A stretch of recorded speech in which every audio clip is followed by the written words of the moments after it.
Welcome to the Tar and Feather Podcast. Here are your hosts, Mustached Vet and Ganglion Cortex.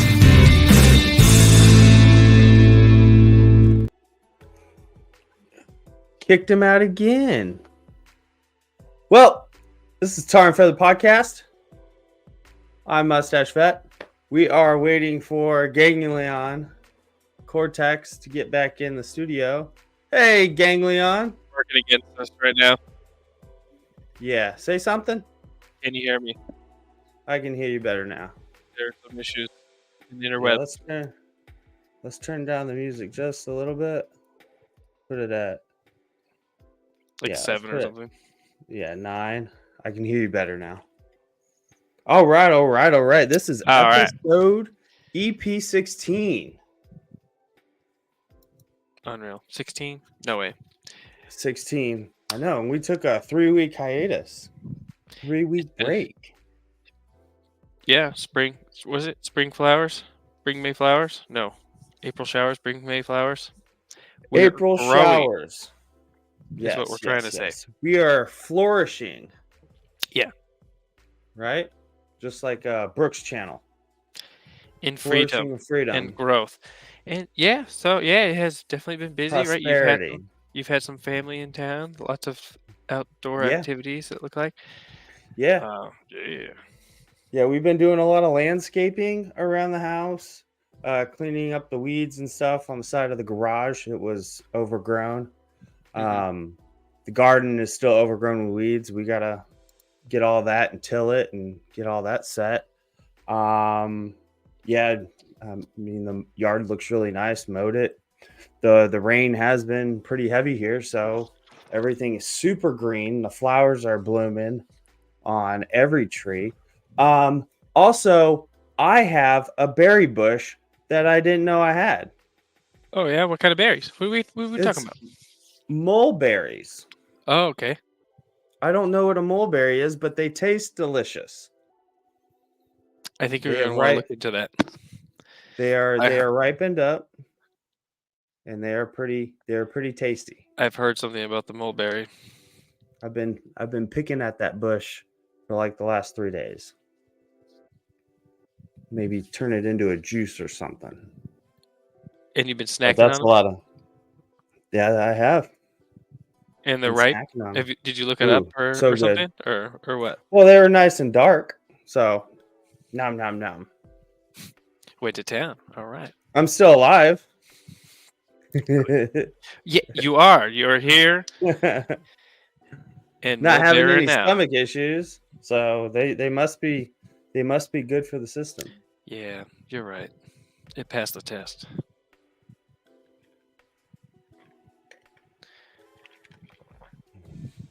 Are we sharing to YouTube right now? Hopefully. Who knows? Oh, if we're live, we're live. I have no idea. I don't know. It did say something about it being disconnected from Facebook for whatever reason. Oh, well, yeah. Yeah, maybe because I got banned. I'm going to pull this up. Oh, maybe. Oh, yeah, you're right. That's why. Yeah, I got banned. So let's go to this. So I shared this Aloha F-face. It had the Hawaiian and the Don't Tread on Me snake, right? I shared that back in 2020. And they said that I violated community standards for dangerous individuals and organizations. So I think they kind of correlated it to the Boogaloo, which was the whole intent and purposes of it. Yeah. The electric Boogaloo. Did nothing wrong. Yeah. So this is me. Oh, yeah. The FBI says anti-government extremism has become a top threat. Yes, that's me. You're looking at him. You are looking at this face. I do not like the government. So I don't think we both like it. Well, you don't like poorly run, fraud, waste, and abuse, and plenty more to discuss. Oh, yeah. Everything going on since at least the last 4 years. But I mean, everything changed after, I'd say the world our world hasn't been the same since 9/11. And there's far more And restrictions. it's There's true. far more Do you remember flying? spying. Hey, do you remember flying before 9/11? Did you ever fly before 9/11? I felt like it was pretty easy. I flew one time and it was such a breeze. I remember people bringing coolers on board, food galore. It was a different atmosphere. Right. I mean, I remember living on base in Germany when it happened, and when 9/11 happened, and it was pretty much free flowing out of the gate before then on September 10th, right? Before everything happened, it was free flowing out of the gate. People could come in. German citizens could come on the base and do whatever they wanted to do. I don't think that they could shop or anything, but they could, if they wanted to drive in and drive back out, they could. Nobody was stopping them or stopping anybody. But then 9/11 happened, and then all of a sudden lockdown for a couple days, and then it was checking your ID every time you came in, make sure that you could access the facilities, that you were an authorized person. Yeah, So that's the least of it, really. yeah, so That's something tangible you remember seeing. yeah, Up yeah, close. yeah. That happened fast. Yeah. I mean, it got serious. There were, I think, Garmisch was like one of those joint bases. Yeah, a lot So going on. the big wigs would come down there and have their European force discussions. So the Air Force would be there. Yeah, more of a and, NATO role, I think. Exactly. Hey, how are we gonna? Because Germany they have Ramstein. They have the Air Force base up in Ramstein. So that was a major hub for flights taking off wherever they wanted to within Europe and the Middle East. Yeah. So For those who and don't know, Scott refueling lived and in whatnot. Germany. He is speaking from a Yeah, local perspective. yeah. Sprechen Sie Yeah. Deutsch. How many years were you there? I was there for 3 years as a kid. Nice. I was there from Yeah. I think I was 10 to 13. Oh, great years. So yeah, oh yeah, perfect years, man. There's anything that you wanted to do in Germany, you could. Anything outdoors. Yeah. There was whitewater yeah. rafting. There was hiking. So we lived in Garmisch, and that was the very southern part of Germany. So you had the Zugspitze and the Alpspitze. They're the Alps, the German Alps. And we used to, on Wednesdays, we would get out of class at noon and go snowboarding and skiing from noon to 4. Okay. In the winter time. So we would get a half day on every Wednesday to go skiing and snowboarding. So that was a blast. I'm looking at it on the maps as you were talking about it, and that's pretty sweet. Yeah. So Garmisch-Partenkirchen, they used to be 2 separate towns. Hitler combined them in the Olympics back in the 1940s. So he combined the 2 towns, so it's hyphenated, Garmisch-Partenkirchen. So that's a little bit of history on that area. Yeah. So they had the Olympic ski jumping down there. I know that long distance jumping, big ramp, big kicker, and then you just float. They have those there. Yeah, that's like that iconic jump right there, right? Yeah.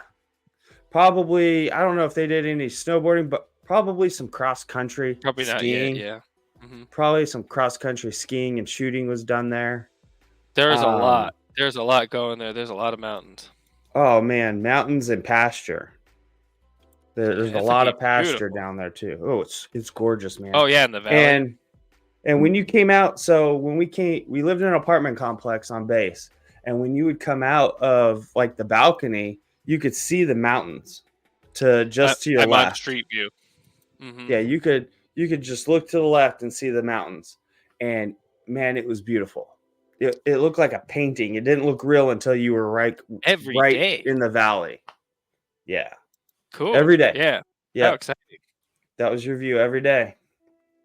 Oh, It was pretty cool living in a different country when you're starting to. I feel like those are the years that you're starting to formulate certain things.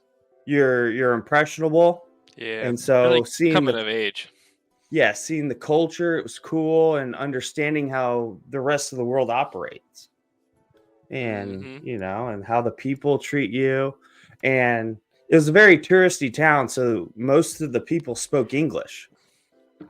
And True. when you go to school in Germany, I believe that it is almost mandatory to take up a second language, and most people take up English. So everybody from, like, I would say the age of 50 on down spoke English and German. And Okay. so Yeah. you really didn't have any issues communicating with people because some of Yeah. them spoke better English than most Americans. Most of the simple exchanges were easy to get But across.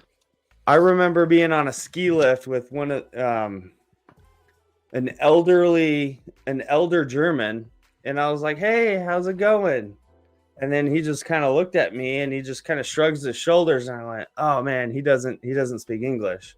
So I was like, Yeah. "Hey, wie geht's?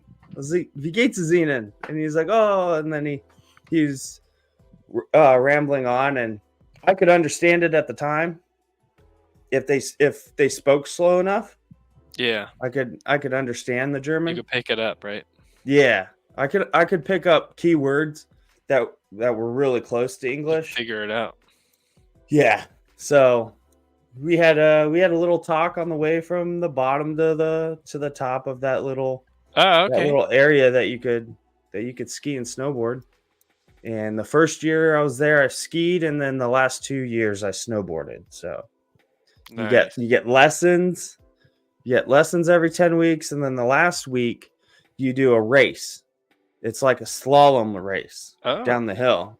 And then you get timed and then see if you get first or last. If you're not Because first, you're there's last. exactly. And I was normally like third, probably third or fourth down the hill. I needed to Yeah. wax my board because I felt like so that was like at the end of the snowboarding season. So the snow Yeah. was a little slushy. You need all the So help you can get. it was a little hard to get that snowboard past like that 3/4 of the way down. You would kind of stop, and then you got to get it going again. I have never been snowboarding, but I had plenty of friends who were very into it. That's so much fun. It It's sounds so like a much lot of fun. I've gone snowboarding up here. We went to Wisp. I think that's in Maryland, Hmm. and then we went to Seven Springs.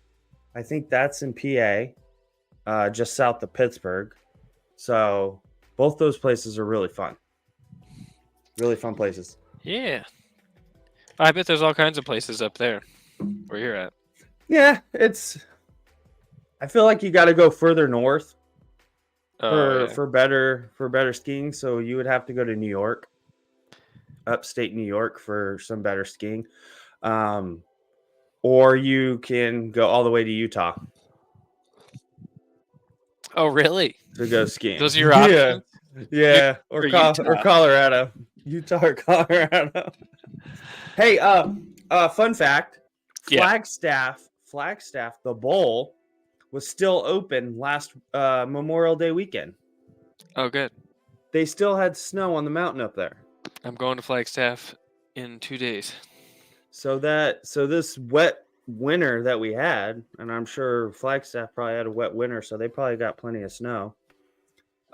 Yeah, right. So, like, if Yeah. it's thicker, then they can stay open longer, cooler Mhm. nights, whole bunch of different Yeah. factors. And yeah, it's been pretty mild in my opinion. We just hit 100 like May 29th or something. That's pretty late. It's late in my opinion. Yeah. It's pretty late. Normally, it's like early May when Arizona hits 100. Yeah. I feel like. It could be even early May.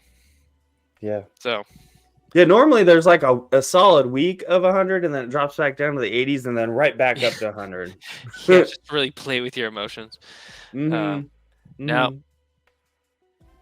only 100 a couple times. So we're waiting. Later this week, they're saying 105, and it does start getting a little warm. Yeah. So. All right.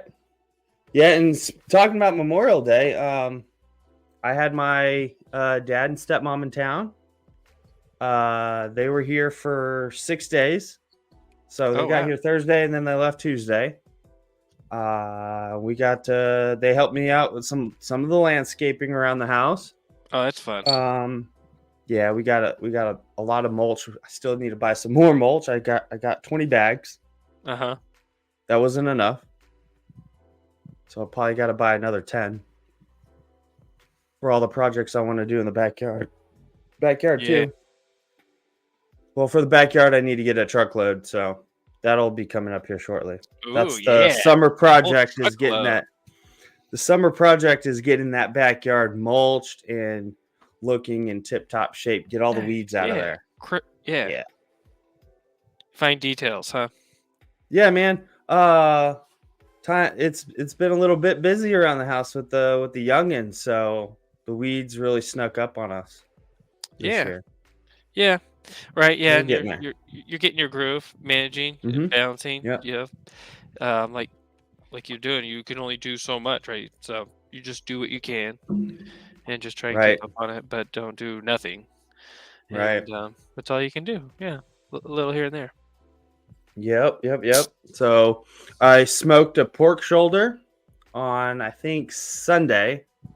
I smoked a pork shoulder for 6 hours. That came out so good.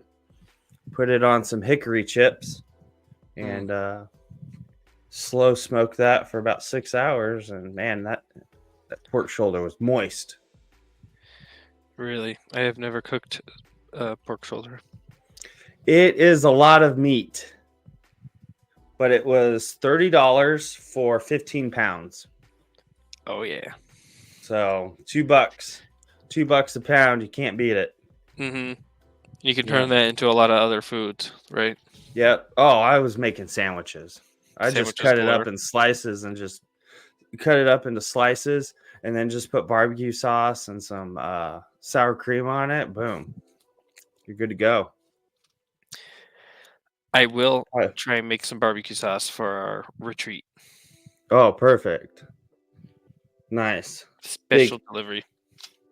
My big smoker, mason jar of it. I messed up and I forgot to turn it off and I just walked away. And it just went until it ran out of pellets and then turned itself off. So. Oh, there you go. Well, at least it turns itself off. Oh, you froze. We're having technical difficulty, folks. Logger reload thing. It's because I'm on Wi-Fi. I can see it. Oh, no. Yeah, I'm on the Wi-Fi, too. We're being jammed by our CIA adversarial counterparts. Absolutely. We should have left our phones in a different part of the house. I should have went hardwire. Yeah, that too.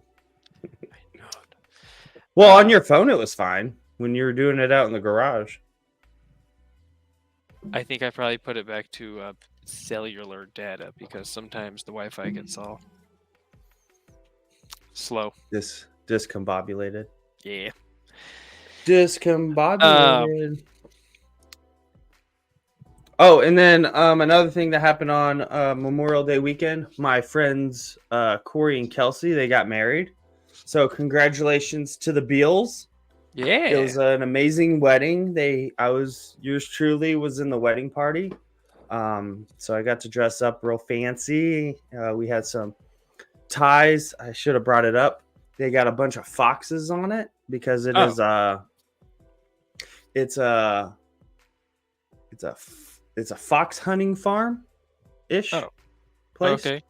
They do horseback riding, sport shooting. Sweet. Out there. Okay. So that was the theme, was the foxes. Foxes it was a lot are of cool. fun. Yeah. Did some dancing with Emma. So we got to be one of the first people on the dance floor to dance. It was fun. Did some two-stepping with her. Oh yeah. I can't wait to see that picture of her and I dancing. Yeah, me neither. Because there's definitely like 100 of those. Nice. Got to wear my Diamondback snakeskin boots that I got from my friend Zach. Shout out to Zach Graybill. Oh yeah. Yep. He gave me those boots, and I got to sport them. And then on the way back to the hotel, Emma and Julia went back to the hotel early, so I had the motorcycle on the way to ride back to the hotel, and it rained on me for about 18 minutes was the length of the ride. No. Yep, and I was doing about 5 to 10 under the speed limit because I couldn't really see the lines too well because of visibility. Yeah. You have no contact on a bike. Yep. In the rain. Yep. So took my time. I was drenched by the time I got back to the hotel. So that was interesting. But, you know, there's always, when you do stuff like that, it always turns into a relatively good story. I mean, that was the story. That was the story. Yeah. Exactly. That'll be something that that capped off the night. I said, yeah, the way I said. Did we hear some information about Zach and his wife, or no? Oh well, they had a baby a couple months ago, 2 months ago, month and a half ago. Yeah, and we actually went up to go visit them this weekend on Sunday. Oh, okay. So we got to see the new Graybill family. Yeah, It was so cool. Yeah, cool. Yeah, All right. We went golfing at the country club. I thought I saw something about that. The American Legion Country Club. They have a 9-hole course, which actually isn't so bad. It's a decent course for the price you pay. It's like $17 to rent a cart and go. So we played that with, it was me, Zach, our wives, and the kiddos. So they had a lot of fun. Okay. The kids had a lot of fun too. Emma really liked being in the cart because the wind was hitting her in the face, and she was giggling and laughing the entire time. Oh, I bet that was great. Well, Zach and I were pushing the strollers for the first 2 holes. And then Emma woke up after hole 2 and was getting fussy. So then Julia took her and fed her while we were playing, and then she just stayed in the cart because it was a little too hot to stay that exposed. Yeah. Zach's stroller was a little bit more closed in and keeping Boyd from the elements. So yeah, a little more shaded, huh? Yep. So yeah, it was a lot of fun. It was a lot of fun. I sucked, but I couldn't hit the ball or crap. I did get one drive that went straight as an arrow for 240 yards. Perfect placement in the middle of the fairway. Couldn't hit it any better than that. Perfect setup. Than me. I remember last time I went, it doesn't connect. I need more practice. Well, I was wearing the wrong one. I was wearing the wrong shoes. I was wearing my Converses, and I was just slipping everywhere. I do. I just didn't bring them. Oh, I didn't care that much to bring the shoes. Honestly, when I heard the news, I said, "Wow, this seems out of character for Scott. Two rounds, and he's getting loose here. What's happening?" I was just more worried about hanging out with them and the kids. Just spending time. And oh, dude, it's so much fun. We smoked some cigars when we got back to the house. And then we ended up heading home shortly after that. Oh, well, we hung out there till probably about 5:30, and then we went home. Yeah. Wow. So it was a fun day. Yeah. Fun day out in the sun, and they have some property out, sort of out in the sticks. So it's nice going out there because you're away from everything. Yeah, nice and quiet. Yeah, and they're only like 3 minutes from the American Legion too, so that was a quick trip to the American Legion and back. I like that. I like that you have that whole course there. Mm-hmm. It's a pretty nice facility. Yeah, like Dan and Laura were saying about American Legions and VFWs when we had what's their I'm blanking on their channel.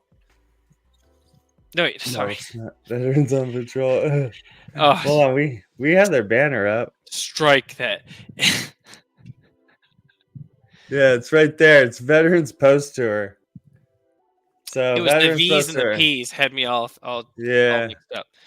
I don't know why I was brain fart. Veterans Post Tour.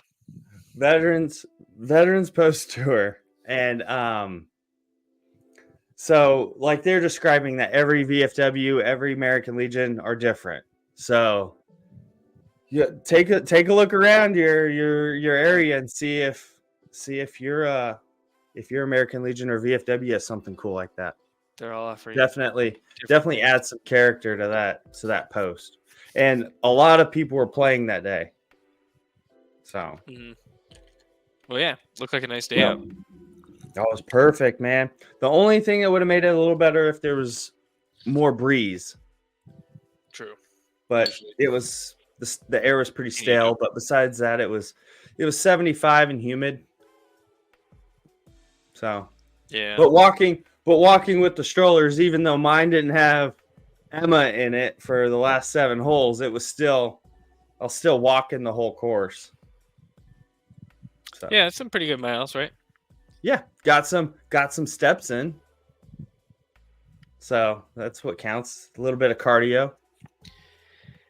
It's all about getting out and moving. That's all it's about. Plus you're swinging the club and all that fun stuff. Had some really good putts too, from like 6 to I think I had like a 10-foot putt that I made. Perfect speed. It probably broke like 6 or so inches right. And then right in the hole. Okay. Sounds like you did better than I did at golf and stuff on last weekend. It was rough. Oh yeah? Yeah, dude. It was not good. And, putts were terrible. It was not good. So you're saying that Brooke spanked your butt? This time, she may have won. Ah, we're gonna give the dub to Brooke. Yeah. I remember in high school, I was playing on the high school golf team, and I used to go to a putt course with my actual putter and practice. It's actually really good practice for I saw a guy getting speed down. He must have been close to 7 foot because he was giant.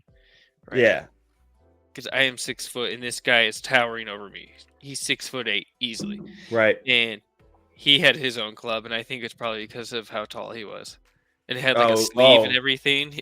I was like, wow, look at this guy. He brought the professional club, but then thinking back, it was he can't use any club they have. He's so hunched over. So I have this one right here. This is my backup club, and as you can see, it's up to my hip, and this is probably about the same length as a putt putter. What's another name for putt? Mini golf. A mini golf putter. Mm-hmm. A 7-foot dude cannot putt with this. There's no way. You got to add another foot to it for it to be up to his hips. Yeah. He looked pretty serious. Yeah. Well, even for comfort, I feel like he needs the 4-foot club as opposed to like my putters. The putter that I actually use is about 4 feet long. It's a longer putter. I brace it up against my forearm when I hit, so it keeps I've seen that before. A little bit more consistent. Yeah. Mm-hmm. It keeps it straight as opposed to if you just hold it with your hands. Sometimes your wrist, if you're not thinking about it, your wrist will break, and you don't want your wrist to bend at all. That's what was happening to me. Yeah, so it helps. It keeps some of the extra stuff out of my head. I can't deal with it. And I can just work on the pace as opposed to all the other stuff. I'll be on the cart. Nah, you got to get out there and drive it down there. Yeah, it was a lot of fun. I'll attempt with you. It was a lot of fun. We had a good day out on the course with the kids and the families. So a good weekend. It was a good weekend for us. I love hearing that. That's great. Yeah. What'd you guys end up doing? You Not a guys lot. did some mini golf and Well, on Memorial Day, we did go to the public pool, so that was great. And they uh-huh. have a giant public. They have a slide, a water slide. Mhm. Um, pretty good deal. Yeah, it was only a couple bucks to get in. The boys had some fun. That was opening day, so that was pretty cool. Yeah. Mhm. Oh, really? Yeah. They waited that long to open it up? Yeah. What was that? Like the 29th or whatever. So. I feel like Memorial Day weekend's a good barometer to get out in the lakes. The water was still cold because at night it's been dropping. Well, Mhm. up until like last week, it's been dropping to like the mid 50s. Yeah. And so the water is still like 60 degrees. Yeah. Yeah, but then you get out and it's 100. You warm up quick. And within like 2 weeks, that water will be 70 degrees because the low will Right. be 70. So, But even at 60 degrees, once you get in there and you're in there for more than 5 minutes, 60 is nothing. 60 is nothing. I just went Like, under. oh, this is perfect. Just You got to just do the cannonball. full punch. Do the Ron Burgundy cannonball You're going full bore. Yeah. Full soak. right in there. Get it. Dunk Peel the your Band-Aid. head in there. Mm-hmm. Make the biggest splash. Start your day off right. Let everybody know that you're there. Yeah, not a lot. Just it's Brooke and I's 10th wedding anniversary coming up here on the 7th. So Congratulations to the Spoffords. No kids for the whole week. Just been enjoying, little piece of, just a little ease, I'm sure the boys are having fun with grandparents. They're doing a lot of swimming. Been getting some updates. Chase has been using the snorkel, so he's snorkeling now. Ooh, that's awesome.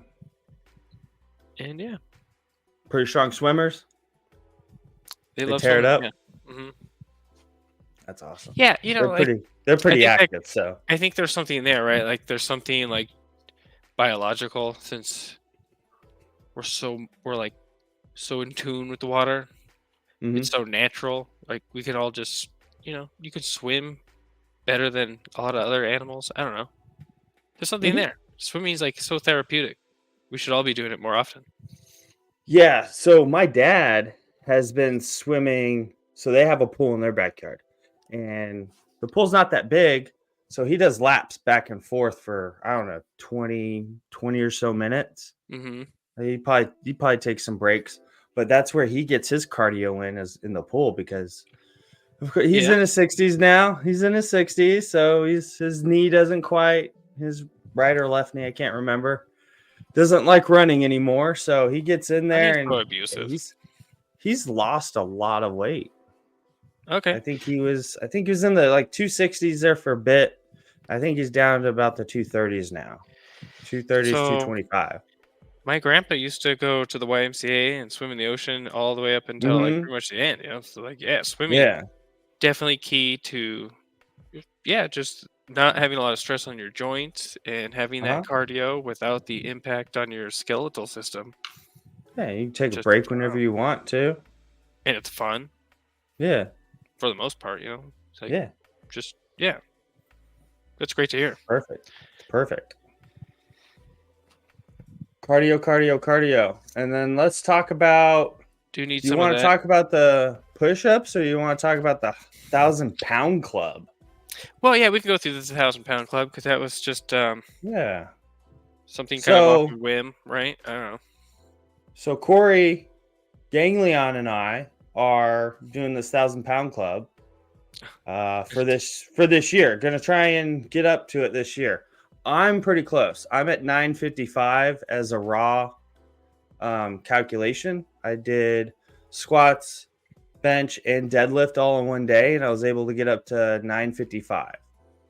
Now, all of my numbers except for bench were much lower than my personal best. Okay. So right. My personal best for squat and deadlift are 405. So that's 810 already, right?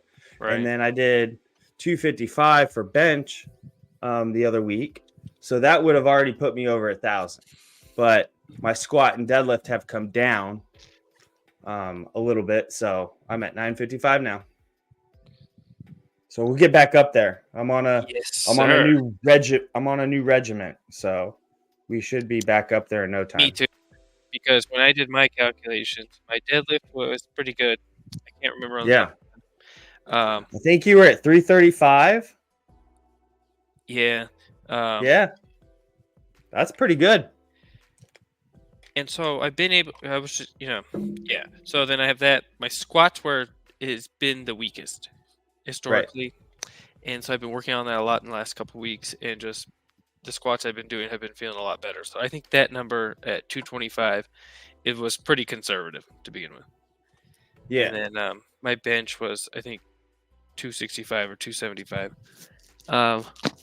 That's pretty good for 3 plates. So my area of focus really is squats. Just trying to get that number up because that's the major deficit. I feel like deadlift and squats are the easiest to raise in a quick period of time. Once you get the form down, once you get your stabilizer muscles moving and, well, not moving, but just contracted and get this whole area real stiff, those numbers go up real fast. Yeah. So I'm pretty excited. It's all about getting those stabilizer muscles. It's just repetition. It's just you get down under the bar, sit in the hole for a little bit, and just chill there, and do that a couple times, and then you start just building that strength up in your core, and then you just go from there. Numbers just go up after that. Your legs are stronger than you think. And people get nervous because they don't know where to go. If they fail, they don't know where to go with the bar. Yeah, there is a lot of that. I would say that's true for myself. I have catch bars, safety bars on my squat rack. So if I fail, I just dump the bar. Yeah, it's loud, but I do too at the racks I have, but you're still thinking about it, Yeah. And if you're at a commercial gym and you're doing it, I feel like if you fail a squat and you dump it, you make a loud noise, everybody looks at you, and it's a little awkward. But if you've got like over 300 pounds on it, nobody cares because everybody's failed a squat. If they've gone above 300 pounds. You're right. Yeah. Everyone's doing things at a different pace and a different rate, right? Yeah. And so you got to remember that. Don't get caught up on being embarrassed because everyone's going to be doing a single at some point. Right. And you're going to fail at single. You have people there that are squatting 500, 600 pounds. And then you have some people that are just squatting the bar. And actually, so Brooke and I just went to the gym together. And Brooke was saying she was feeling pretty nervous, and it is kind of like a nervous atmosphere to enter. But pretty quick after being there, she realized everyone's so focused. They're all doing their thing. Yep. And even when they're not focused, they will help you. Almost everyone in there is going to help you. And you may be a little embarrassed. Say, a weight falls or something. Everyone's going to have that instance of something making noise. So don't get worried. Yep. Yeah, there's been one instance where I think I was on the incline bench. This was 6 years ago. And I failed. I did like 6 or 7 reps, but the 8th rep, I couldn't get back up. So I had like 185 pounds on my chest. Mm-hmm. And then I just rolled it down to my hips and then just kind of scooted it on past my knees to where I could stand up and then just put the weight down. It was a little embarrassing, and then sometimes you'll get somebody who will help you with the weights. And don't feel embarrassed if you ask somebody to spot you. Mm-hmm. You're there to improve. So if you find somebody that you like at the gym, you push yourself. You're right. Yep. Also, that's how you make a lot of friends too, by asking somebody to spot you. Sometimes those people turn into your gym buddies, and they'll actually lift with you if you end up building a rapport with them. I think about that often because Chase asks a lot of questions, and I'm like, well, I can't fault him for just asking. Like, Right. he's He's learning. So everybody's learning too. I say, like, not everybody and you squats shall the receive. same. Yeah. People's forms look different, whether or not they're doing it right or wrong. Like my squat's going to look different than your squat, and they could be good squats. Yeah, because I have something going on where there's some type of impingement thing, and I'm still trying to work it out. I don't think it's like a weakness thing. I think it's just like I've got to get the right angles and footing. Is it in your hips? Yeah. Yeah. So I've tried to find a sweet spot so I can do with lightweight. I can do with my feet straight down and squat all the way down like you're sitting in a chair. And then sometimes I'll widen it up and try it that way. And there's that middle. Try doing a squat without any weight and just try and sit your butt almost all the way down onto your calves. And that should be your natural position. Mm-hmm. Right? Because if you can get into a comfortable position without the weight, that should be your natural position for squat. That's usually where you want to be. Yeah. So if you've ever seen babies squat, that's terrific form. And they're doing it, based on their impingements, right? Yeah. So they're moving their knees in a certain way. Yeah. So, I mean, we've all been able to squat since we were little. So get after it. It's also, I feel like squat is just the best way to grow. It's the best way to send all of those hormones and stuff through your body that helps with muscle growth. It's true. If you want to grow your arms, start doing some squats. Start doing legs. Start doing lunges. Yeah. I was telling Brooke when we were at the gym, I was like, oh, yeah, you want to do some lunges next? No. Yeah. No one wants to do lunges. Nobody You'll end up walking out like a baby deer. There's and it's, I think of it sometimes, like it's very rare you see people doing lunges. Yeah. Well, some gyms have like almost a grassy, like a turf area to where you can do farmer's carries or lunges or the sled pulls. I know a lot of gyms have sleds that you can pull. And a good one to do, instead of pulling it facing away from the sled, go backwards. That is terrific. That is terrific for knee strength. It doesn't put a lot of stress on the knees, but it still allows you to use all of that power, as opposed to putting a lot of pressure on your weakest part, and that would be your Achilles. You don't want to do that.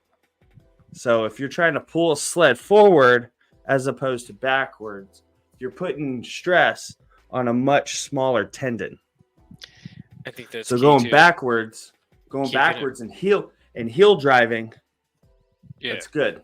You got to use those different muscles. Yeah, it's much easier to pull than to pull or push.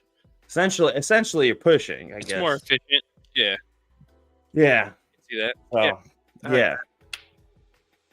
So. See. Yeah. So that's my expertise or my 2 cents for training legs and whatnot. Do your squats. When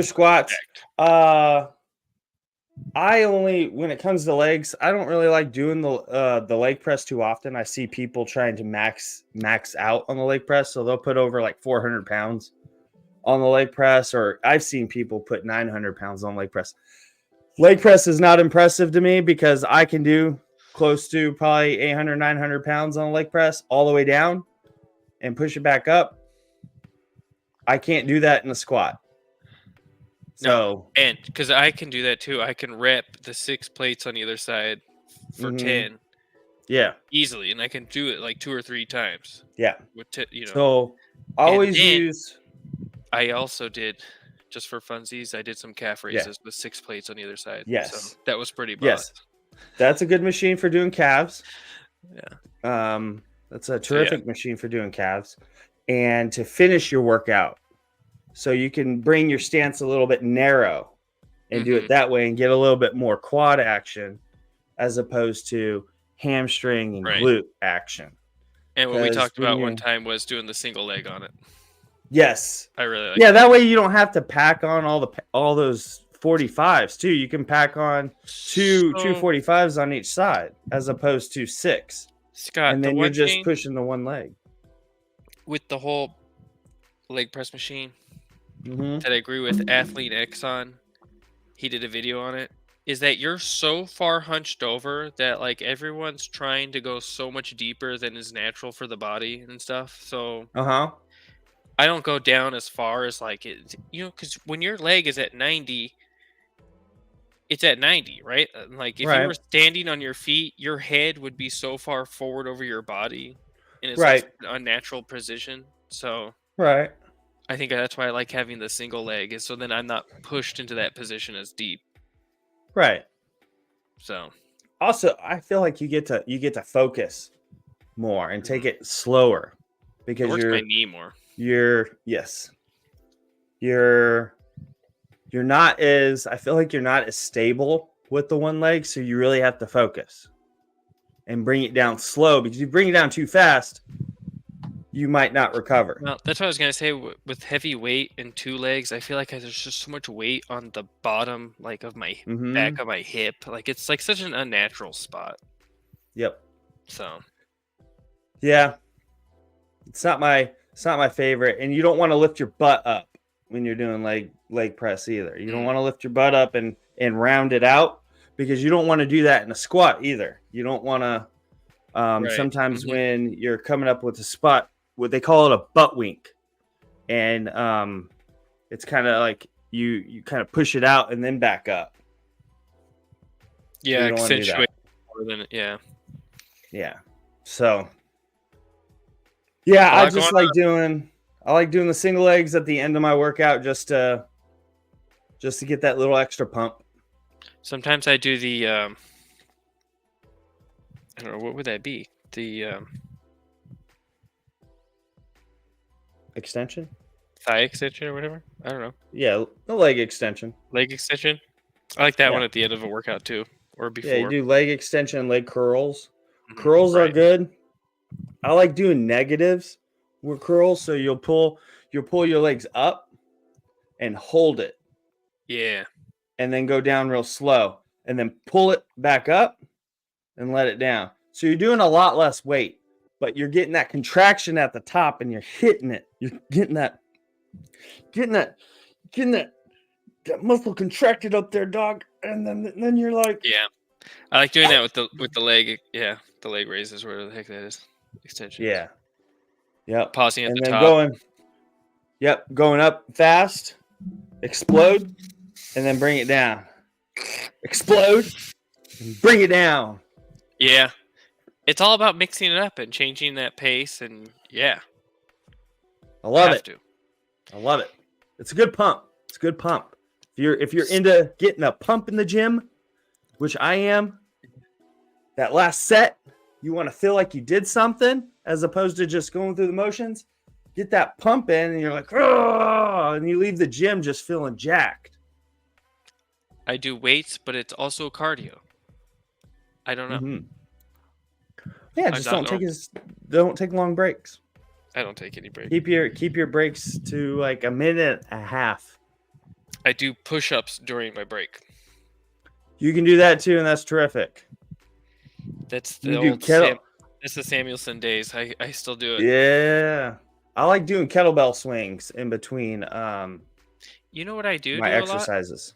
Is I'll do like body squats in between and start controlling my breathing, and use that as a moment to like do breathing control to bring my heart rate down, and that's how I can shorten my rests.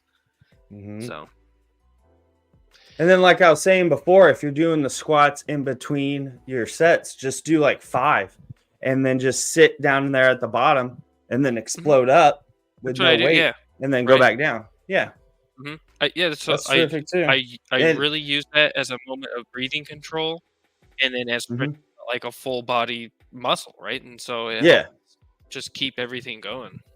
there's something zen about just being in that deep squat, whether you have weight on you or not, and you just sit there and you just focus, and you just either you're counting or you. Sometimes I don't even count. I just sit down there and I'll just talk to myself. Yep. You're hearing it. Yeah, And I agree. then go back up.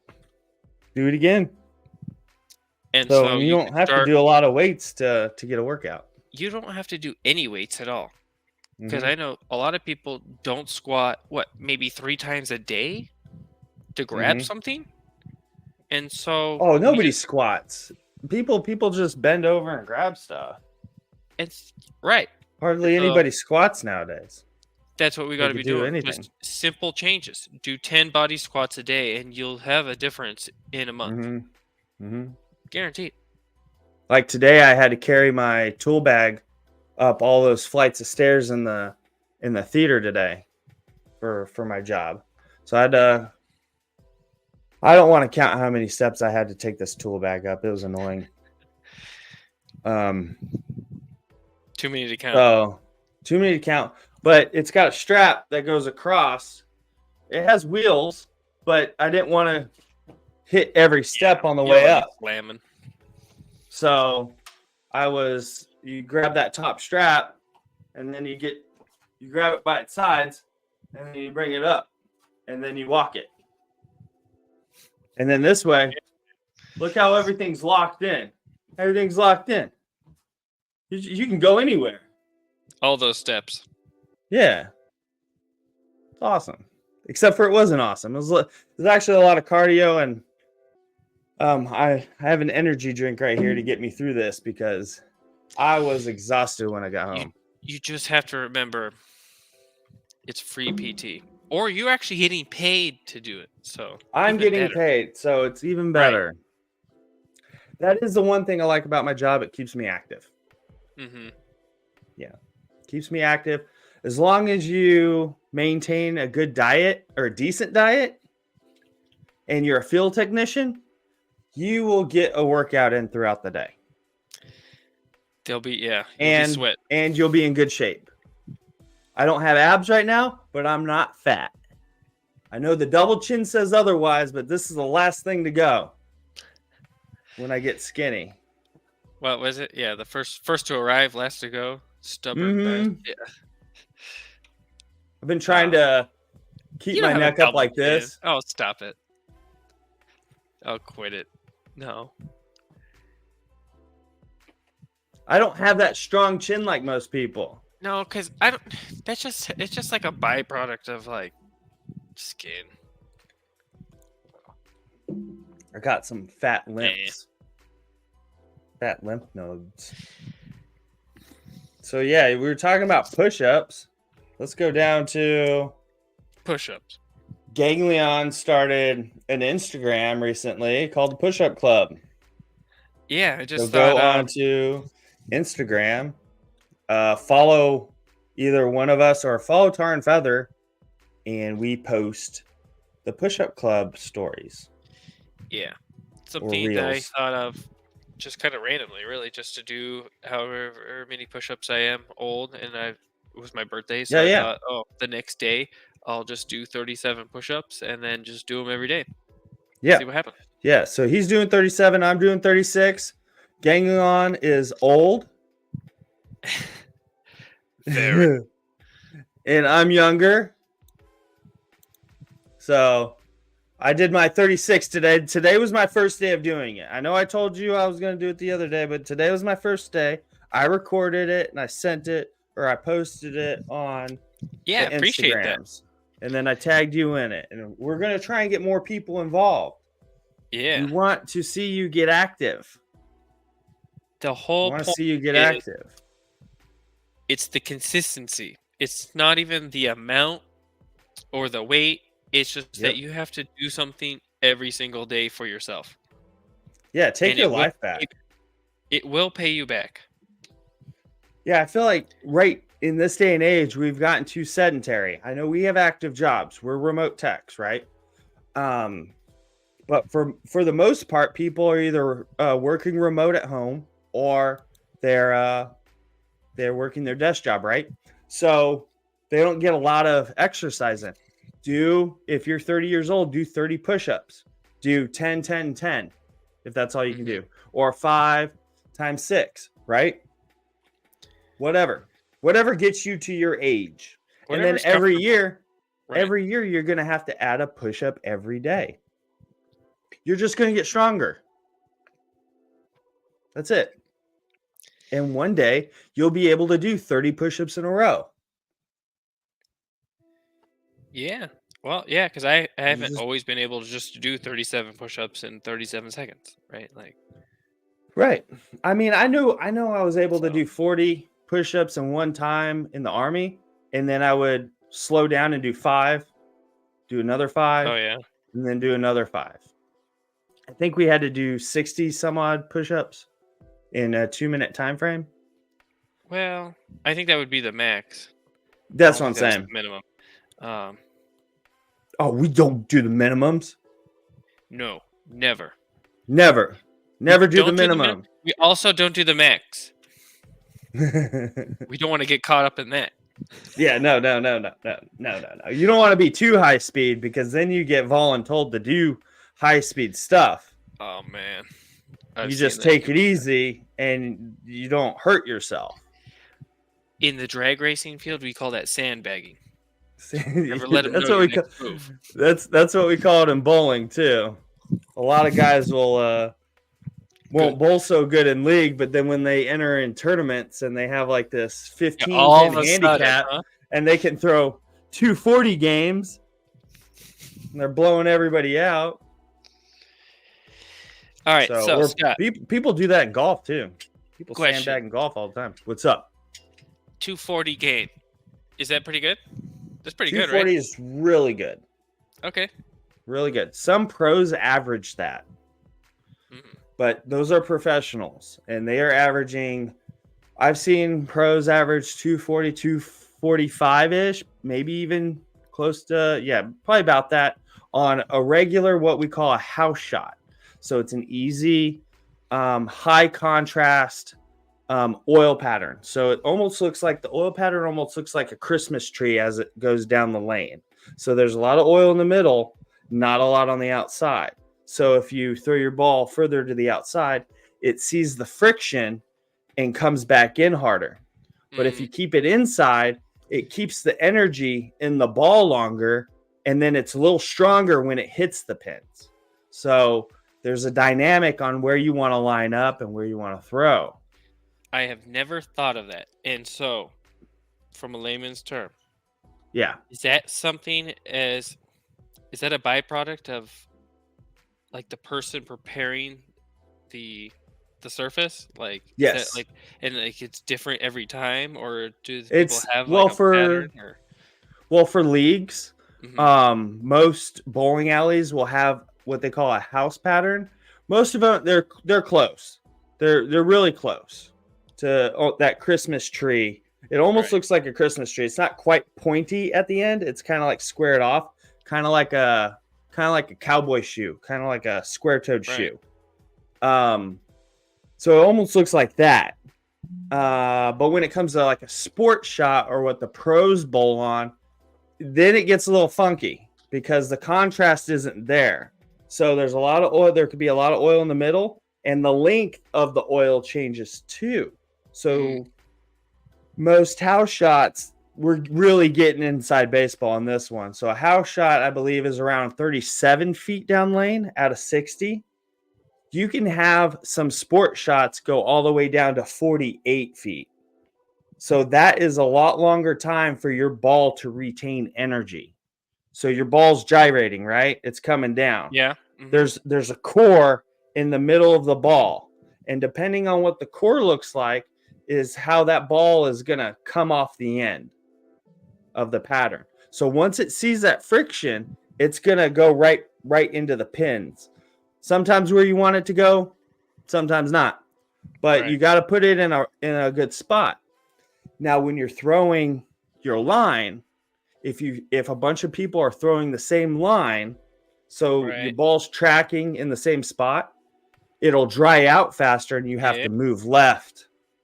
So you got to move in deeper and throw the ball out and create angles to get your ball to have that same. I don't know why. To have that same, to have that same effect, to have the ball react the same way that you were earlier in the day. So that's why a lot of left-handers have it a little easier, because they're normally the only one on the lane throwing on that left side. So they really don't have to they don't have to compete with that same line as the other bowlers. So quick question. Do you have switch hitter bowlers? Like, can you switch hands? Like, is that a thing? No. That's all right. You cannot. Assigned. All right. No. Yeah. Whatever you sign up with is your dominant hand. Probably because of that, huh? Yeah. So, I mean, some people are probably ambidextrous, and you can throw with the other hand, but you have to establish an average with it. So you would have to bowl a couple weeks with that non-dominant, with that other hand. They've been through that with someone else before that. Yeah. So, but I mean, now you can throw two-handed, you can throw single-handed. I throw two-handed because it's easier on my elbow and my thumb, because my thumb is not in the ball. I palm the ball essentially. I bring it back like this and then out. So that's what I started doing. It is a little bit harder on the body, I think, two-handed is, because you're getting down much, much lower. And so it is tiresome on the back. And I think the hips and the knee. But it takes a lot of other things. You have your pros and cons with both, either throwing single hand or throwing with two hands. So, but on release, you're still only releasing with the one hand. Because by the time you release, this hand is already off, and then you're coming through. Mm-hmm. So at release point, you're still only throwing it with one hand. What grade was it? I must have been like 7th grade. And we did cosmic bowling overnight. Yeah. And I was bowling with this dude who was like an amateur bowler, and he was giving me all the tips and tricks for like 5 hours straight. Yeah. And so I remember, so some of those things you say, it's like rekindling what he was telling me. Yeah, you almost want to be like you're shaking somebody's hand at the end. Okay. For beginners. To get that's a good point, right? To get to like a 150, 170 average, you want to come through and then end like this, like you're shaking somebody's hand. You want it just to come right off, right? Mm-hmm. Yeah. Yeah, your ring finger will end up being the last finger out of the ball. Your thumb is the first to come out of the ball if you throw single-handed. Nice. So your thumb, depending on how fast you can get the ball out of your hand, is how fast your thumb can get out, the more rotations you can put on the ball. So the faster you can get that thumb out, ejecto thumbo, son. And if you can't tell, Scott misses bowling. I do. I'm taking the summer off. Mm-hmm. It was becoming a little taxing. My home bowling alley is 40 minutes away, so it was taking up my entire evening. Yeah. Yeah. There's a bowling alley 10 minutes away, but I haven't signed up there yet. I'll probably do that for this winter. Oh, okay. Cool. Yeah. I'll probably end up switching to that bowling alley. It's only 10 minutes away. I do like the bowling alley, so it's a fun place. Oh yeah, 10 minutes. Can't beat that. It's a different layout, and that's the thing with bowling alleys. There's a different feel to all of them. The approach feels different. So right where you're at the ball return and where you walk before you get to the lane, for people who don't know what an approach is, sometimes they're a little bit tackier, or or a little bit slicker than Yeah. other bowling alleys. I know what you're saying. And also, depending on the season too, season of the year. Wintertime, sometimes they're a little bit more slicker. In the summertime, they're a little bit more tackier due to the humidity. I think I like it slicker because the last time I went was on base here, DM, and it was sticky, and I almost fell forward like 2 or 3 times. And I'm kind of used to having my foot slide a little. You should slide more. Yeah, it was not nice. It gives you more room for error when you can slide and release at the same time, as opposed to finding that perfect time to stop and release, because it's kind of jerky. It's jerky when you stop and release. Exactly. Yeah, it was messing me up pretty hardcore. Yeah, it's tough. It was tough. Yeah. That's why when I do go bowling, unlike golf, I always bring my own shoes, or else I will fall on my face. That's always fun. Here we have a special visitor. I have fallen in bowling. Oh, Big Ron. Big Ron, say hello. He made a cameo on the Instagram too. What's up? What's up, buddy? He does not like the light. No. That's a cool cat. Ron's super soft too. Yeah, he's like a rabbit. He's got those mittens, man. He's got those mittens. I keep telling Ron. Brooke, we're keeping his paws. We're gonna put him on a keychain like a rabbit's foot. That's not weird at all. That's not weird. What? The taxidermy guy's down the street. He'll do it. I bet he would do it. That doesn't make it any more weird or less weird. Hey, do it. Hey, did you ever watch that show Scrubs? You would walk into a house and all their animals would be up there. Okay. No, stop it. Nobody does that. Don't say that. Touch his paws and say nobody does that. That's Rascal over there in the corner. Yeah. I was like that show Scrubs. He had his dog taxidermied. That was a weird part of the show. All right, you want to hit some memes? So it is a special day in history. We're going to show this picture. This is the picture of the Killdozer. It is Killdozer Day. It is the anniversary of the Killdozer. Yeah, it was in 2004. So this date in 2004, it was a Friday in Grandby, Colorado. So, and it is this man, Marvin Heemeyer. So he got pretty fed up with the new zoning rules in the town. He had a muffler shop, and somehow with the zoning rules and the guy that had the concrete factory, he bought up all the land around the muffler shop. So he didn't have access to his own shop, essentially. There was no easement. And so he ended up making this armored Komatsu, this armored bulldozer, and he went through the town. And we have a delightful video for you all. So I'll add that to gotta hide that, and then I'm gonna play it. A bulldozer levels a building in Grandby, Colorado. Then another. And another. It's part of a meticulously planned citywide demolition project. The bulldozer went crazy. But this plan wasn't put together by city engineers or construction workers. Just received a 911 call reporting that there is an out-of-control bulldozer. It's the brainchild of an angry man with a grudge against a lot of local people and businesses. They can't tell who's driving it, but there is someone inside. The man inside this armor-plated bulldozer is Marv Heemeyer.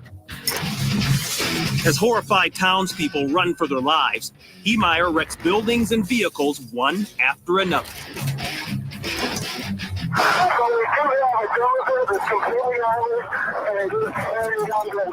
And he's ready to take on sheriff's deputies or anybody else who stands in his way.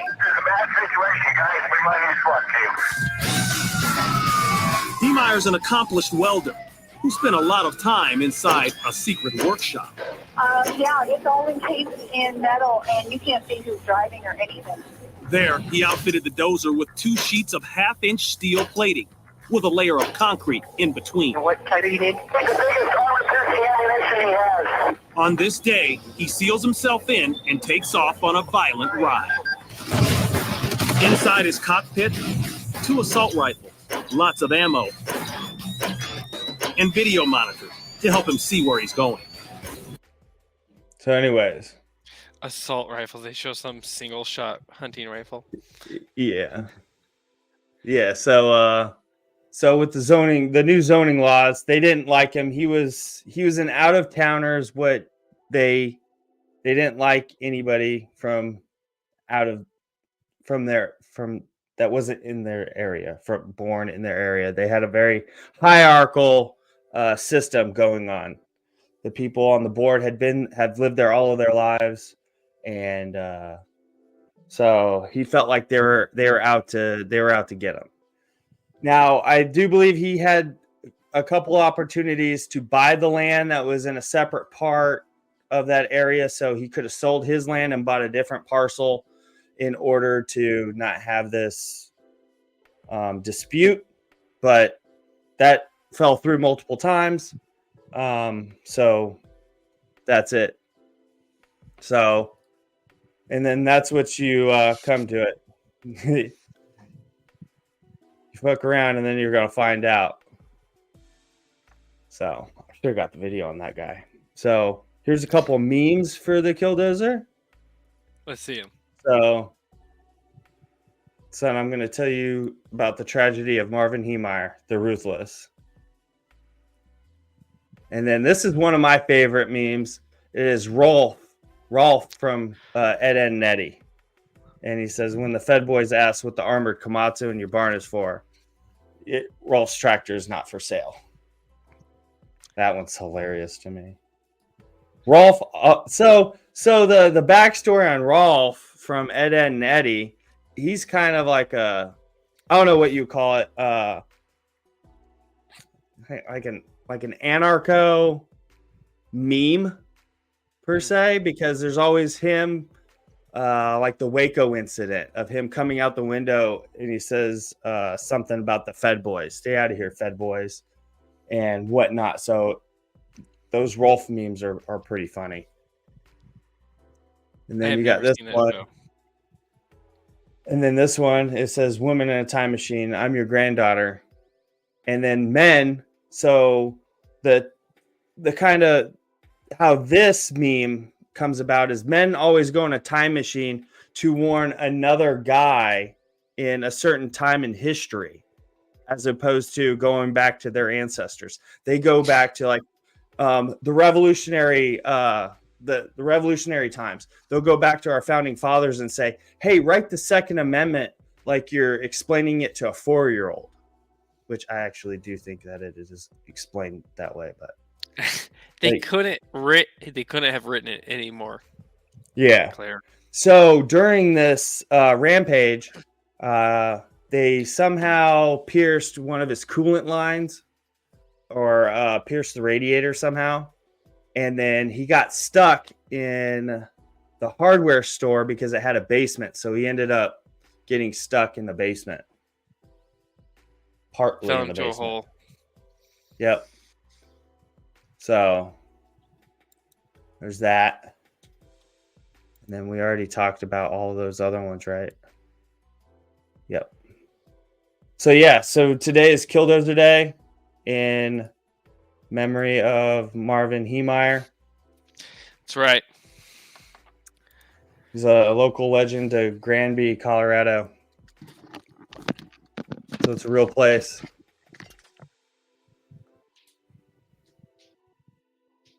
We lost Corey.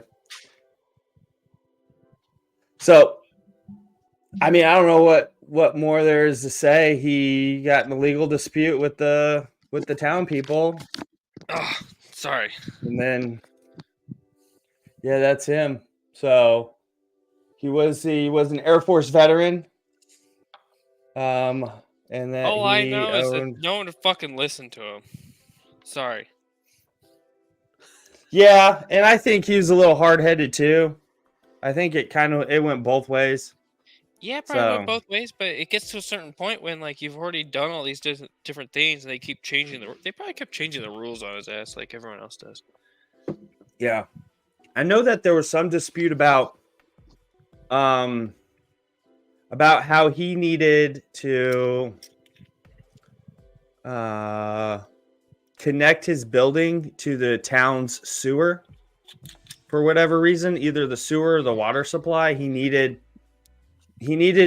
They forced him to connect his building that does to that. not surprise me because in the late 2000s, in the mid 2000s, right around there, I read an article and it was from Calabasas, California, where this guy had a house whose house was there before it was a city, before there was anything else there. This house was like 109 years old, and they condemned it because he refused to connect to the sewer system.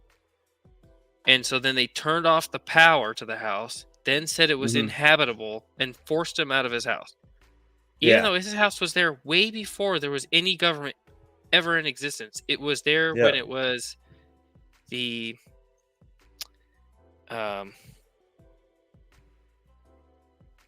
I forgot the term, but there was a term before there was even any other established governments, and the house existed, yet they're telling him he has to connect to their service system, and then when he doesn't, they can disconnect the power, say, you can't live here because there's no power, but they've created the problem. It's the same scenario. And it happened all over the country in the 2000s. They were forcing people to connect to sewer. Yep. Yeah, I mean, I'm connected to the sewer, but I have a well, so that's how I get my water, is through a well.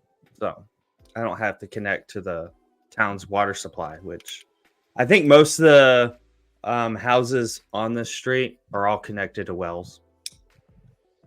So I don't have to worry about paying for water, but I do have to pay for sewage. They were going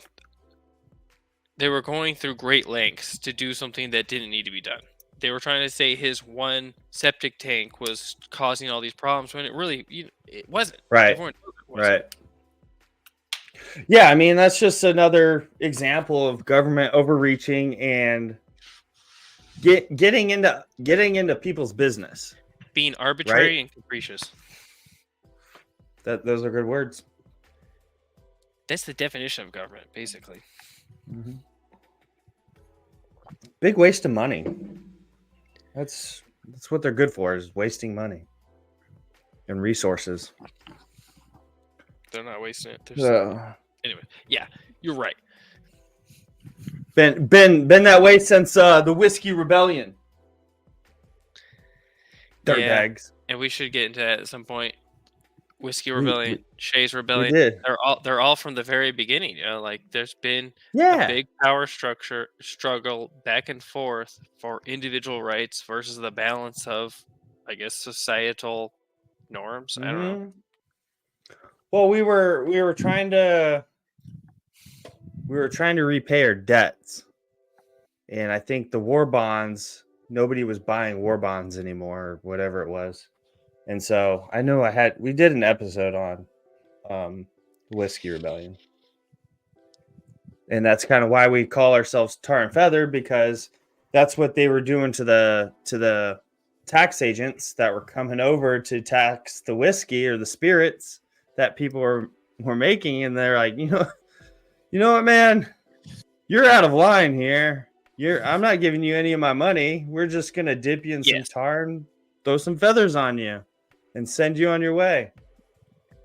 I don't think they're sent on their way. We want you to have that spirit to protect what you've built and what you've earned, because too much of it is being stolen by people who don't use it appropriately. They waste it and they spend it on things that aren't real, and you'll never get a return from.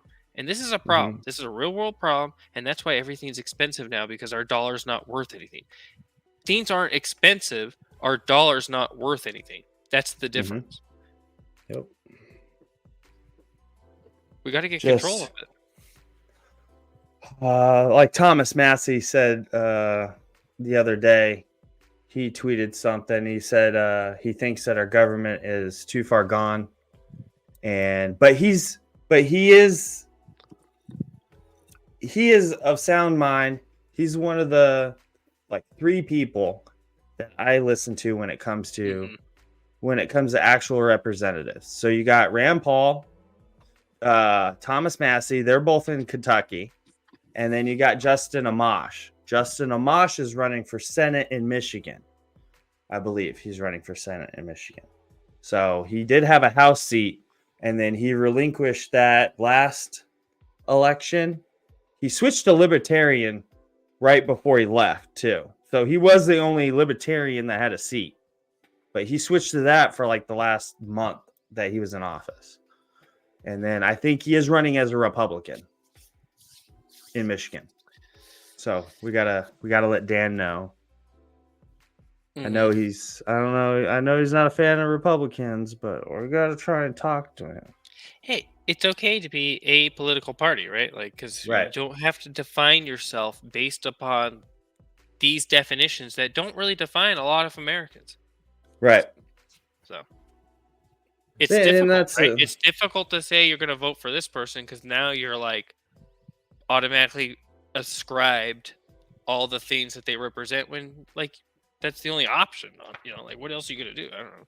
Well, especially now, it's like you're either one or the other. Right now, it's you're either one or the other. It's yeah. I don't know. We have, besides the people that are in office, a lot of us have a lot of stuff in common. There might be some big, You're right. Big don't issues want anyone that to know that we have some the big divisions issues. are not that big. Yeah, they're really not. You should want more freedom. You should want less taxes, or no taxes. Oh yeah. That's easily definable terms. People who want more taxes and less freedoms, being told what to do. And COVID was a perfect example of voting in the right people. Not voting for people that are for 100 social programs, because guess what can happen to social programs? They can get shut off in an instant. And that's what happened during COVID. They're also weaponized too. So all those public hospitals got shut down, and you couldn't get cancer screenings. You couldn't get your cancer treatment. How many people died from that? It's just so stupid. If the hospital would have just been able to run as it's supposed to, and they would have had their ability to run it how they wanted to, you wouldn't have this mess that we're in right now. Oh yeah. And being told what to do, what you can and can't do every day, you can't go to work today. Are you kidding me? Yeah. It's I remember my company was gonna give out. They did give out papers that said that you were. What was the word for it at the time? You were.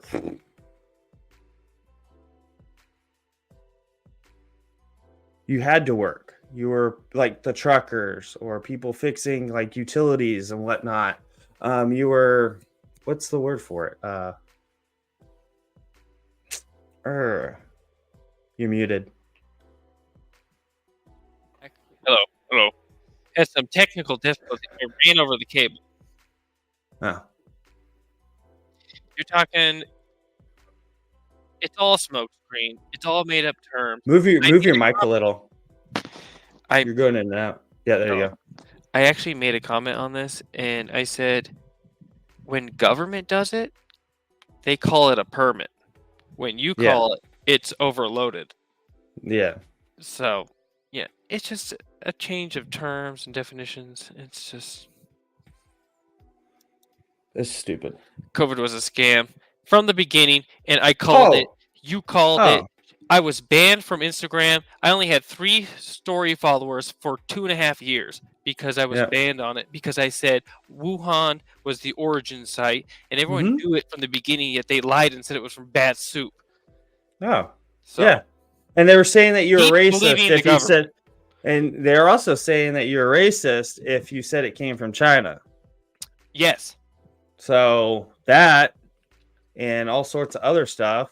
And then you had elected officials in March, or it was like late February. You had Nancy Pelosi going to Chinatown and a big group of people going, "It's safe. It's safe." Yeah, whatever. It was That's earlier than that. Those and emails that's what we show should have been February doing. 2nd. And that's what, and you should have February been 2nd. outdoors. And Scott, I went to a birthday party in the middle of January and I got COVID then. And so it was already a thing. And so by March 16th, when they locked everything down, it was a scam because they had a month and a half to formulate their plans on what they were going to do. And they knew what they were doing. They did it at a detriment for you and I. And so everyone needs to accept that you were lied to and that you should be mad that you were abused. You were abused by people who continue to lie to your face to this day about their actions. And they were harmful and detrimental. It was all made up. It was all made up from the beginning. Fauci's under not investigation. He had to testify or whatever this week, and he was already saying that they made up the 6-foot rule. They wanted masks 10 don't feet, work, but they couldn't get it. Yep, he already said that those regular masks don't work. They don't keep you from spreading it. And people were using the same mask every day or every other day, you know, and touching their face and taking off your mask and then putting your mask back on with the same hands that you touched everything. So how were you keeping yourself safe? The real issue is that we had already been through this with the Spanish flu 100 years ago, and everyone already knew what to do. They already went through this with swine flu in the mid-2000s. It was the exact same scenario. It was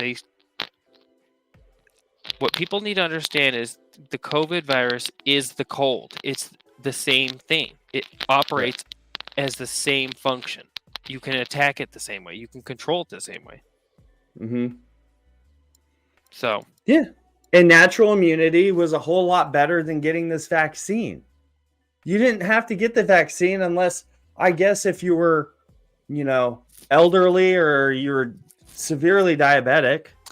You had some comorbidities. Has always been it's the only thing that I think the vaccine could have helped. Has been operating under false pretenses and incorrect information from the very beginning. No one's been able to make the right choice because you haven't had the correct information.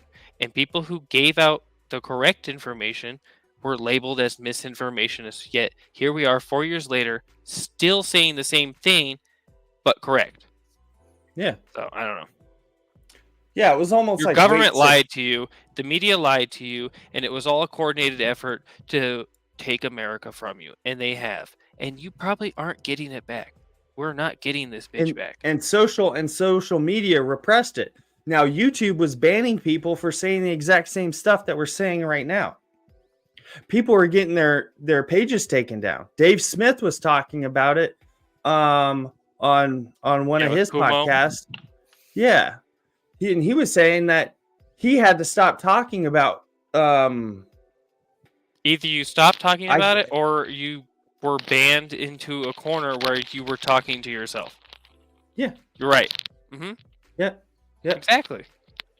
Yeah, it didn't reach your audience that you had already developed or whatever. And I remember there was a certain time frame to where I was looking on Instagram. It's like only 4 people were, like you were saying, only 4 people were looking at your stories or whatnot when you normally have like 40 or 50.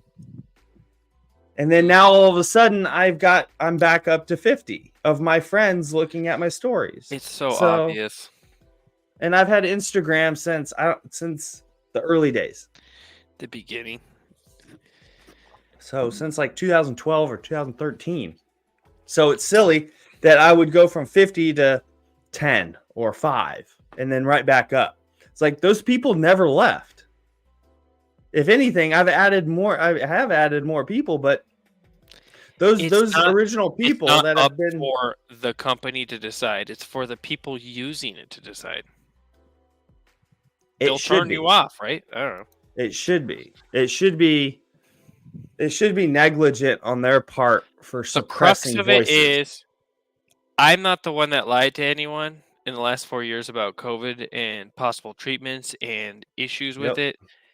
You just need to really ask yourself why the information being given now is so drastically different than it was 4 years ago. But it's Mhm. also the same as what I've always said. So, Right.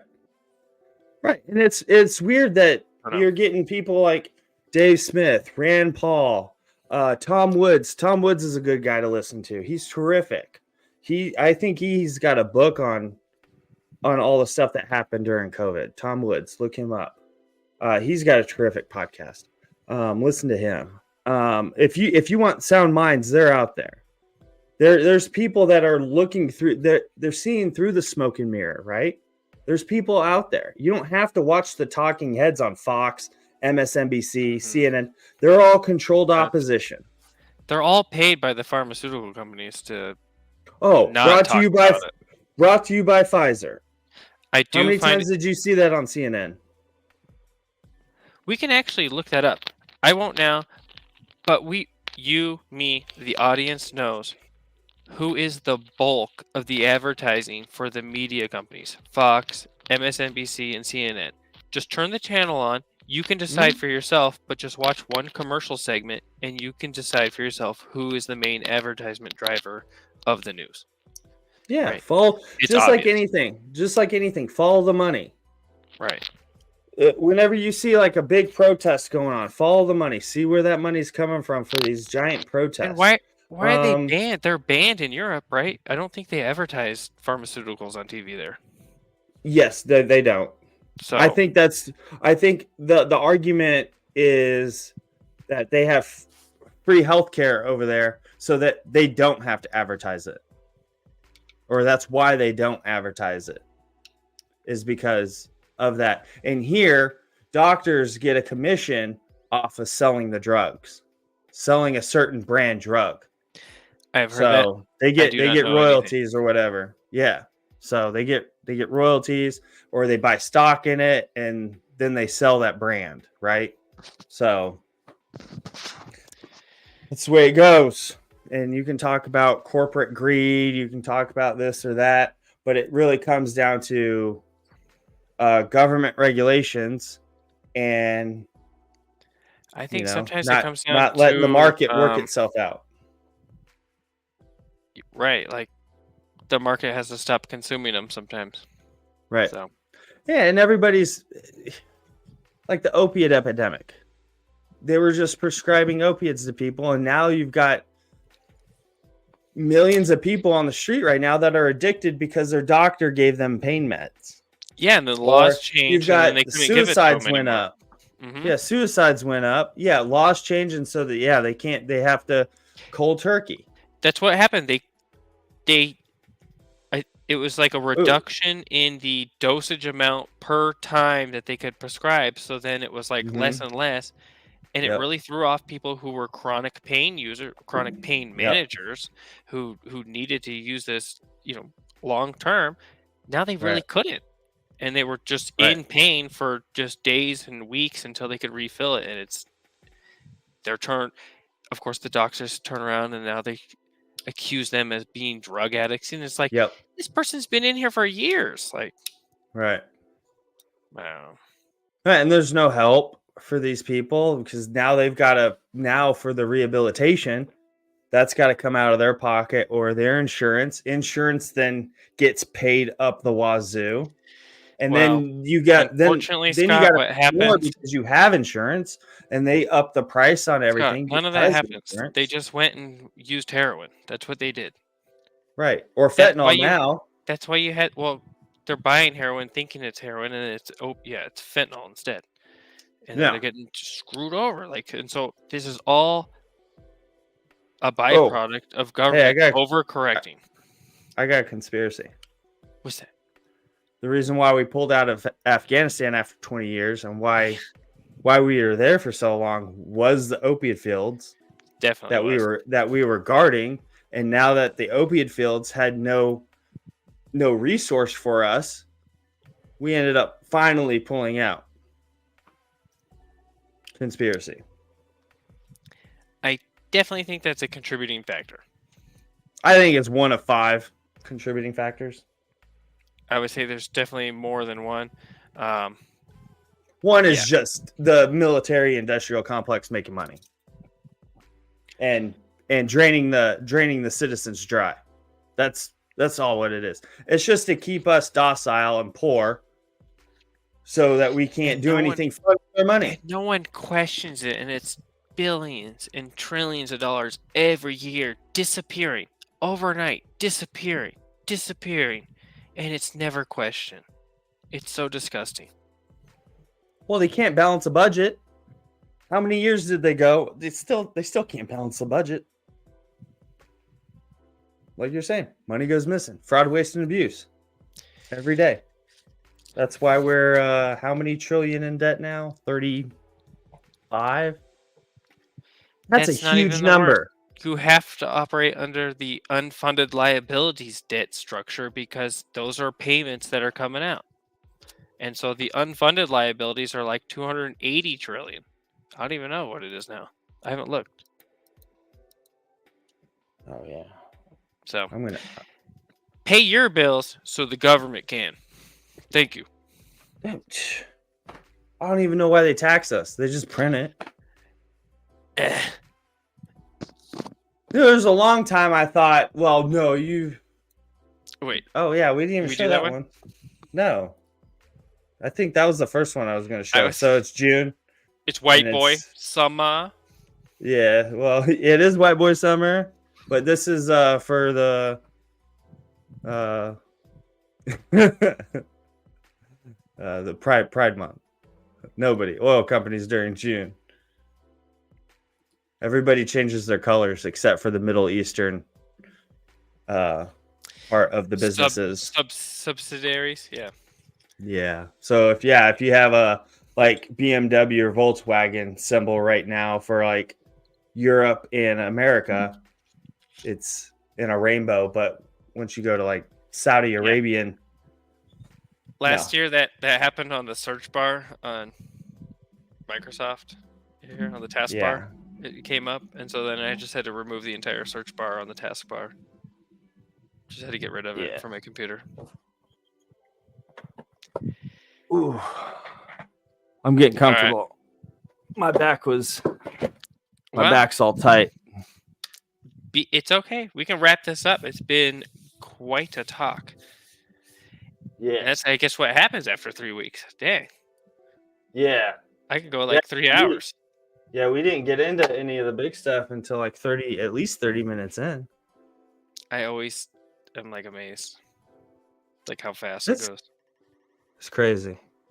Yeah, I thought that we would have difficulty coming up with, topics or stuff to talk about, but sometimes just catching up is nice. So and we did go 3 weeks without an episode. So hopefully within the next episode or two, we'll have somebody on. So I'm talking to at least 3 people. Mm-hmm. Trying to get them on. So either next week or the week after, whenever you are free, sir. We can try and get them on. Yeah, next couple of weeks looking pretty good, I think. Yeah, I want to talk to my buddy Sean. He is a youth pastor in Tucson, Arizona. I want to talk to him about some stuff. I know I want to talk to other people about maybe Hickson wants to come on and talk, so we just might shoot the shit with him. That might just be a random episode with him. Yeah. I'm not sure if he wants to talk about anything specific. Oh, that dude's so cool. He's so funny. So that should be a good one. He's so big, you probably take up the whole screen. He's tall. That was one of the first people I saw at Far Pope. Mm-hmm. Was him and Dan and all them. So call him Sasquatch. Big dude. Yeah, and I would like to have Schnacky back on. I like talking to him. He's always a good good guy to rabble on about. Yeah. Rabble. I'm gonna think of a couple people. There's a different word. I'll enlist someone here. Yeah. Yeah, I'll and put then my we can request have out. Dean Remington on. I keep meaning to send him the Bluetooth mic so that we don't have that. He was talking about doing the podcast from his back patio, so we might get some crickets and stuff in the background, which would be cool. It'd be classic, like Bayou. It adds some ambiance. We don't even need this music in the background. We could just have his use the his crickets, stuff out there. grasshoppers. Oh, and so we were talking about the retreat, right? So I want to take Tar and Feather on the road for the retreat and do at least one, possibly 2 episodes in Kentucky. Oh yeah, we can film. I have a collapsible tripod for the phone. Yeah. So yeah. Yeah, I got one too. I was thinking about bringing the computer, but I just don't know where I'll be able to. We could put it on. We could just put it on a table. Get like a fold-out table out there and go. There's gonna be 12 of us with big brains. No problem. Absolutely. Right. We just gotta try. Oh, I do need to get an interface if we're gonna have multiple people talking into microphones. That's $1,000. I don't know if I want to spend that right now. Anyways, not if we're all on the same computer. It'll be okay. Yeah, if we just have the mic in the middle, it'll pick up. Yeah, you can do the omnidirectional or whatever it is. Yeah. For group. Yeah. So. All right. I like that. Well, that was a terrific episode, Ganglion. The people are gonna love it. They're gonna rejoice. They're gonna be like, "Oh my god!" We appreciate your patience. If you've made it this far, yeah, we love. Let us know. Thank you. Let us know if you made it this far. In the comment section, type in Freedom Way. Freedom Way is the code, and we'll give you a cookie. I don't know. Do something. Hey, we got patches too. I'll bring those up for next episode. I made some hat patches, and I'm gonna bring those to the retreat. So good.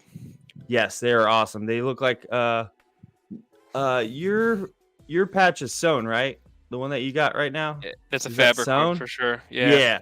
The one that I got, the rubber. They're embossed. The PVC. They're embossed. It's looking really like so pro status. I can't wait. Oh yeah. They were a pretty penny. And then I got a surprise for all the dudes that are going to the retreat. There's 11 of us right now. Hopefully all of us come. Stall Cup is invited. I sent him a text and he's said that he wants to go. So his surprise will be made as well. Yeah, he did send me a text asking the airport. So. Oh yes. I meant to ask you about that because I told him Cincinnati would be one of the closer ones, and then I think Lexington. And yeah, so Corey said either one. They're like equidistant, but I am going to Cincinnati. So yeah, whichever one. I will probably be leaving Thursday night and get there Friday morning, and then I'm gonna try and pull an all night and all dayer on Friday, and then crash hard Friday night. I'll try and maybe take a quick cat nap throughout the day too, while everybody's doing something else. No worries. Yeah. So it'll be it's not a long drive. It's only 9 hours. So I should be able to make it with no problem. Cool. All right. So it'll be tough, but it can be done.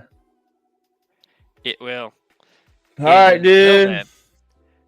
I'll see you on the next episode. Yeah. Subscribe, like, comment, follow us on Instagram. All of the stuff. Oh. We both thinking the same thing. I love it. Yeah. Oh, anyways. This was fun. All right, Scott. I appreciate love hearing. I love it. I love you, man. You fam. All right. That's Tar and Feather Podcast.